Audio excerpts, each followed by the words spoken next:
ചെറുവട്ടൂരിൽ സ്കൂളിന് സമീപത്തെ വെള്ളക്കെട്ട് ദുരിതം വിതയ്ക്കുന്നു. വിദ്യാർത്ഥികൾ ഉൾപ്പെടെയുള്ള യാത്രക്കാർ വെള്ളക്കെട്ടിലൂടെയാണ് യാത്ര ചെയ്യുന്നത്. നവകേരള സദസ്സിലടക്കം പരാതി നൽകിയിട്ടും പരിഹരിക്കാൻ തയ്യാറാക്കാത്തതിൽ നാട്ടുകാർക്ക് പ്രതിഷേധമുണ്ട്. പ്ലാമുടി ഊരംകുഴി റോഡിൽ ചെറുവട്ടൂർ ഗവൺമെന്റ് LP സ്കൂളിന് സമീപത്താണ് ഈ വെള്ളക്കെട്ട്.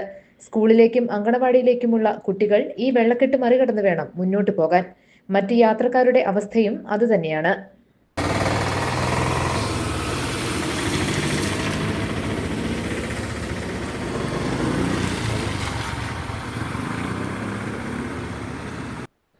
നെല്ലിക്കുഴി പഞ്ചായത്തിലെ 16, 17 എന്നീ വാർഡുകളിലൂടെ കടന്നുപോകുന്ന റോഡിലാണ് ഏറെക്കാലമായി വെള്ളക്കെട്ട് രൂപപ്പെടുന്നത്.